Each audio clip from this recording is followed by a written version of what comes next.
15 февраля в селе Чекилик на границе с Узбекистаном пограничниками соседней страны были задержаны 13 граждан Кыргызстана. Об этом сообщает пресс-служба Государственной пограничной службы. Отмечается, что инцидент произошел в Кадамжайском районе Баткенской области.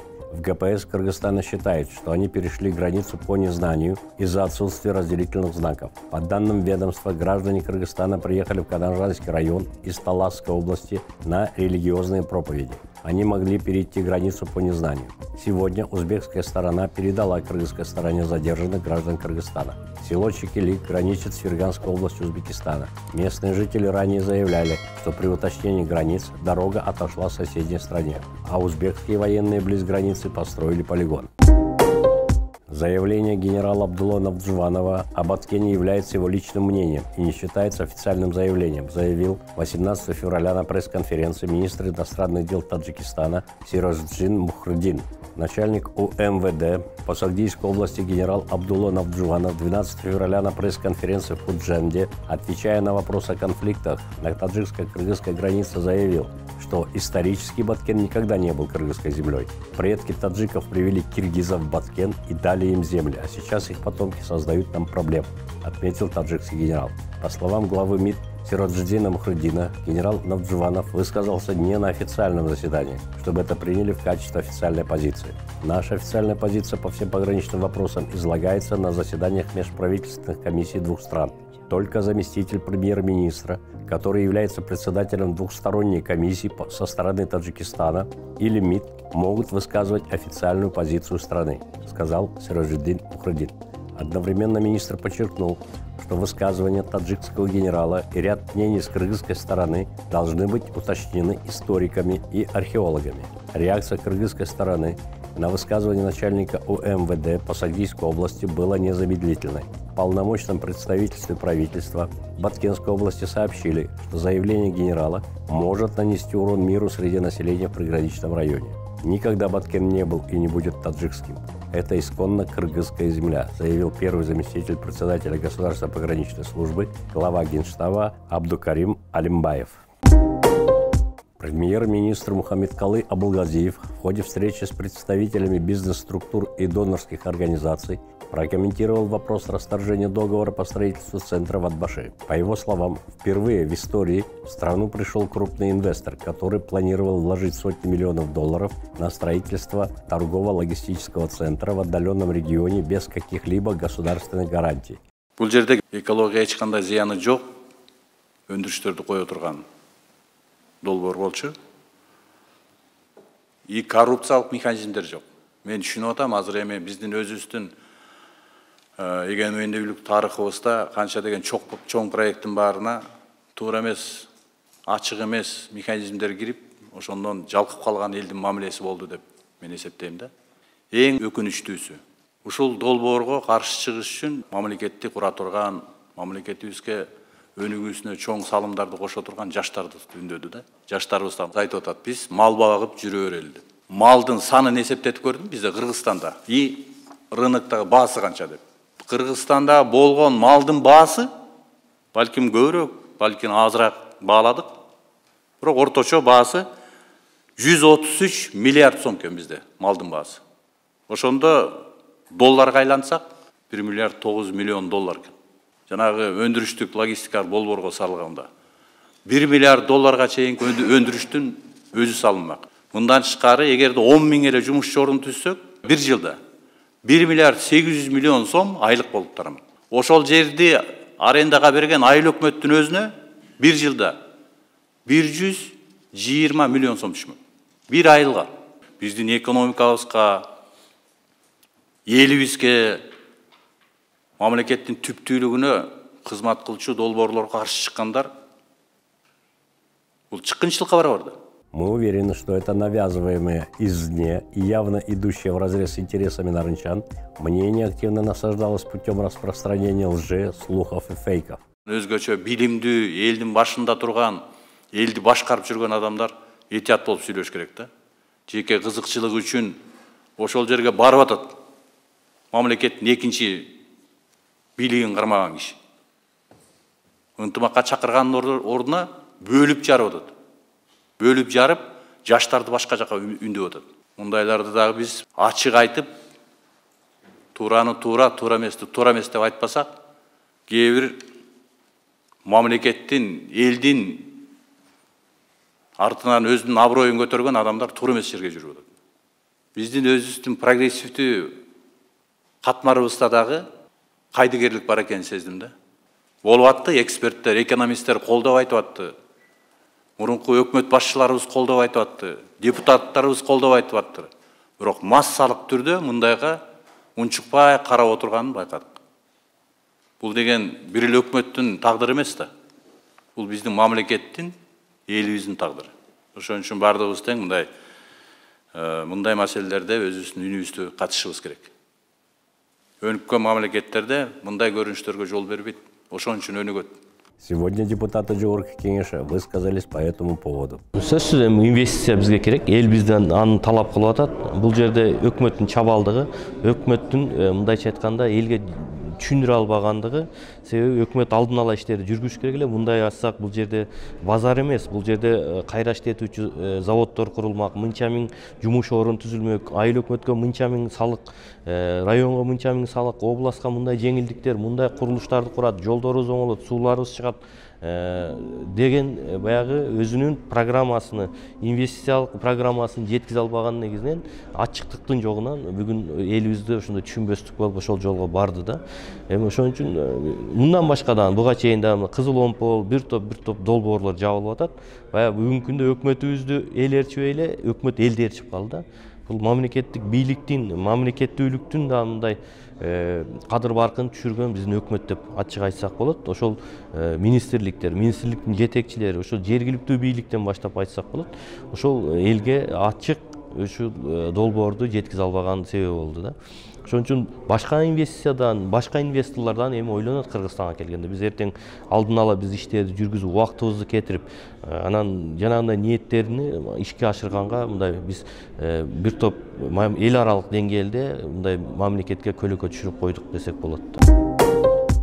Мирный митинг сегодня перед Белым домом организовали родственники и соратники создателей и основного учредителя компании «Акнет» Кубана Аджемудинова. Приближенные Аджемудинова выступили с просьбой смягчить ему наказание и отпустить его под домашний арест в связи с ухудшением здоровья. Имеются все основания для того, чтобы изменить меру пресечения, поскольку, значит, его состояние здоровья с каждым днем ухудшается, с каждым часом, могу сказать, ухудшается.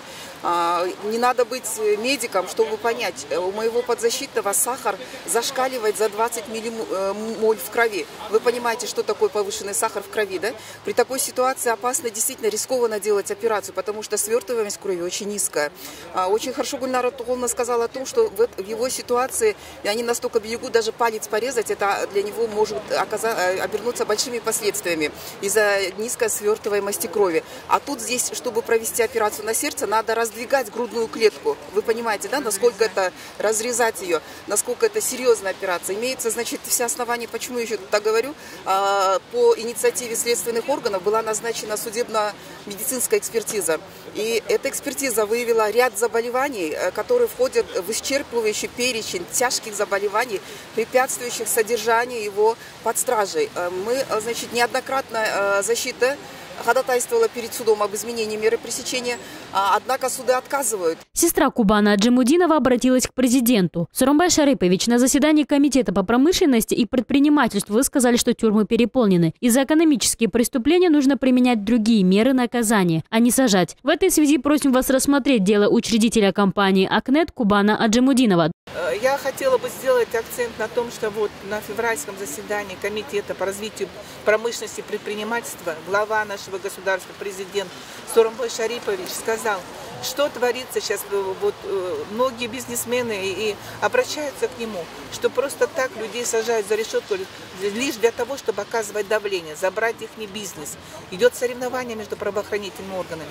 И Сооронбай Шарипович дал четкие указания правоохранительным органам и судам республики, чтобы людей не сажали за экономические преступления. Если доказана вина человека, то этот человек должен сам возместить законным путем. Как он может это сделать, если он сидит там в тюрьме? Неужели надо человеку печь, чтобы это? Но лучше пусть он сказал, это будет сделано другими механизмами. Но эта вина должна быть доказана. Примет ли во внимание суд эти смягчающие обстоятельства, пока неизвестно. Но, как пояснили родственники Кубана Аджимудинова, каждая минута на счету и требуется тщательный присмотр за больным. Отметим, в отношении Кубана Аджимудинова возбудили уголовное дело. Ему инкриминируют присвоение веренного имущества, уклонение от уплаты налогов и других обязательных платежей в бюджет, незаконный оборот оружия, боеприпасов, подделку документов. Он находится в Национальном кардиологическом центре с подозрением на инфаркт. В Кыргызстане ни одна партия еще не представила списки кандидатов в территориальной избирательной комиссии 5 городов, где 12 апреля пройдут выборы депутатов местных кеңешей. Об этом 24 Киджи сообщила член ЦИК Гульнара Джурабаева. По ее словам, срок выдвижения заканчивается 2 марта, а регистрация 13 марта. Но нам надо еще проверить все политические партии, претендующие на мандаты в местных кеңешах, чтобы зарегистрировать их. Выдвижение началось 17 февраля, отметила Гульнара Джурабаева. В городские кеңеши кандидатов выдвигают политические партии, военные политические партии и граждане путем самовыдвижения. Депутатом местного кеңеша может быть избран член местного сообщества, достигший 21-летнего возраста и имеющий образование не ниже среднего общего. В предварительные списки избирателей включили 340 479 человек, или почти 10% от общего числа избирателей Кыргызстана. Вносить изменения в списки можно до 27 марта. Выборы пройдут в 5 городских кеңешей – Токмак, Майлысуу, Каракол, Ош и Балыкчы и 25 айыльных.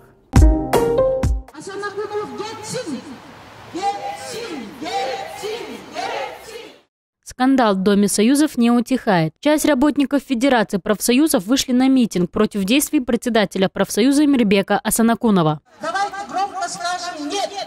Нет, нет. Ранее 5 февраля по итогу Совета профсоюзов было решено уволить Асанакунова. После кабинет председателя был опечатан. Однако позднее группа членов Федерации выступили с заявлением, что Совет прошел незаконно и вошли в опечатанный кабинет, чтобы продолжить работу. Это возмутило часть работников Федерации профсоюзов. В том, что наш председатель, который Асанакунов, он незаконно избрался, оказывается. В отношении него возбуждены уголовные дела по подделке документов. Поэтому Совет, высший орган, является наш съезд, потом между съездом и Советом, решил большинством голосов, 19 членов Совета из 29 решили освободить. А он не хочет, он с больничного вышел, не хочет решение Совета, игнорирует, пришел, не признает на работу. И как мы можем, как лидера, если у нас такая демократичная организация, ему не оказывать доверия, как он может работать? Сам Асанакунов заявил, что не согласен с решением Совета профсоюзов о его увольнении, и якобы подписи, собранные в Совете, были сфальсифицированы, а митинг проплаченный.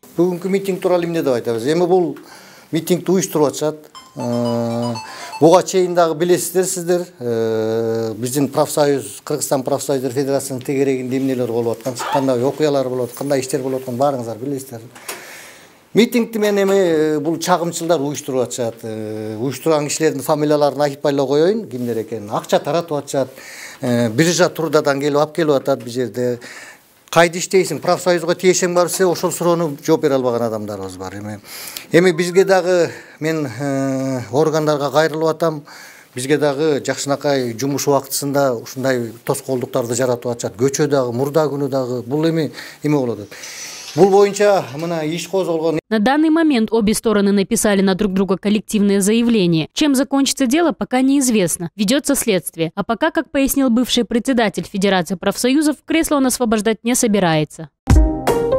На ремонт 20 февраля закроют приграничные пункты пропуска Акжол и Кардай. Об этом сообщила пресс-служба ООБДД ГУВД Чуйской области. По ее данным, в итоге приостановят пропуск транспортных средств и грузов. В ОБДД просят водителей, планирующих выезд в Казахстан на автотранспорте, заранее продумать маршруты движения через другие приграничные пункты пропуска. В Чуйской области на границе с РК работают следующие пункты пропуска: Актелек автодорожный, Кенгбулунг автодорожный, Токмак автодорожный, Каинды железнодорожный и Чалдыбар автодорожный. При слаженной работе мэрии Бишкека Азиатский банк развития может выдать кредит на покупку 350 электрических автобусов до конца 2020 года. Об этом заявили представители АБР на встрече с руководством муниципалитета. Сумма проекта составляет $50 миллионов. В мэрии планируют купить электрические автобусы большей вместимостями. Перевод общественного транспорта на альтернативные виды топлива по заявлению городских властей снизит ущерб экологии страны. По информации муниципалитета, проектная заявка на покупку 350 автобусов на $50 миллионов по проекту АБР предварительно получила одобрение Министерства финансов Кыргызстана. В 2019 году мэрия Бишкека купила 60 автобусов на газе китайского производителя Итонг. Стоимость одного составила $72 тысячи. Всего в Бишкеке ежедневно курсирует около 250 автобусов и троллейбусов, а также более 2000 микроавтобусов.